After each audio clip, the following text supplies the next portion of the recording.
long been believed that the illusion school of magic is by far the weakest of the schools. You, an acolyte, begin to suspect that it is in fact the strongest school, and the elder illusionists have been going to great lengths to hide this. Illusion is the art of making things seem like they are something else. Like making copper coins seem like gold, or to make your dull ugly donkey seem like a haughty and proud stallion. It's generally looked down upon as a useful, but weak, school of magic, by all the other schools of magic. I only had the grades to get into the illusion classes, since they were the only ones that people weren't fighting over getting into. Most of my fellow students are lazy, absorbed with getting to use illusion to pick up dates by making themselves look more handsome than they are, or conjure interesting images while puffing arcane grass on their pipes. But it does have applications in later life, so I take it serious. But I've started to notice something. In the oldest tomes of illusion, there are always references to the higher level of illusion, while never explicitly talking about it. Asking the tutors, they say it's just an old obscure joke, played on the other schools, because illusion is the magic of pranksters and tricksters after all. But I read into it, journals of ancient mages describing just what the school of illusion could do, ancient tomes that haven't been read in so long that they consist of mostly dead mice and fossilized bugs, containing obscure references to higher mysteries, fuller study, greater power, and other such words. The more I learned, the more it seemed that there was evidence that perhaps illusion was more than it seemed.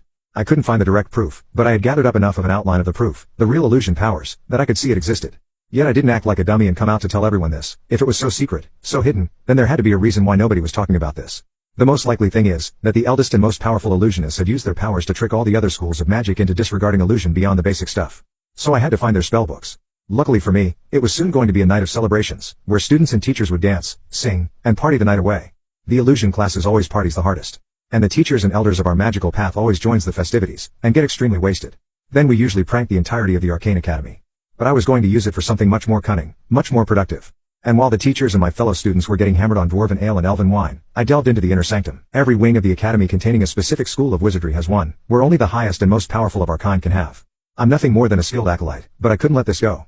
Usually there are crazy magical traps on the sanctums, but considering the night's festivities, they've been shut off, in case some drunk student stumbled in and accidentally got turned into ash, struck with plague, or with illusion made to think they're graphic design freelancers being forced to work for exposure.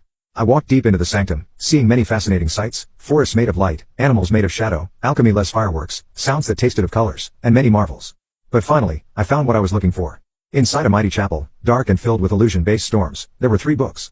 One was called The Secrets of the Inner Circle, one had no markings on it, only an unpleasant burnt impression of a human hand, which was seemingly bound in human skin, and the third was a coloring book for children.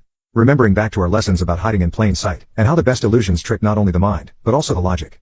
Because if anyone who was genre savvy walked in here, they'd think that the obvious outlier, the coloring book for children, would be the secret knowledge in disguise.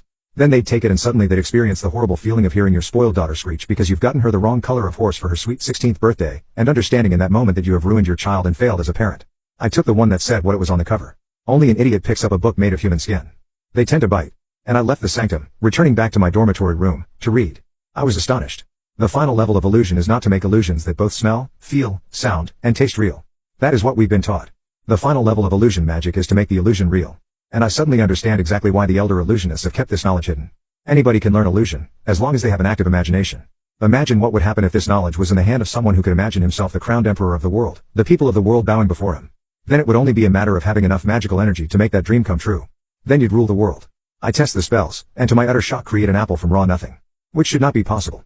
Ingervelt's law of conservation of matter says that you cannot make something from nothing, that everything is solid energy, and that the energy bound within a single grain of sand would be enough to unmake cities if somebody found a way to release all that energy at once. And I, like a god out of myth, have just created something with magic that should not be possible.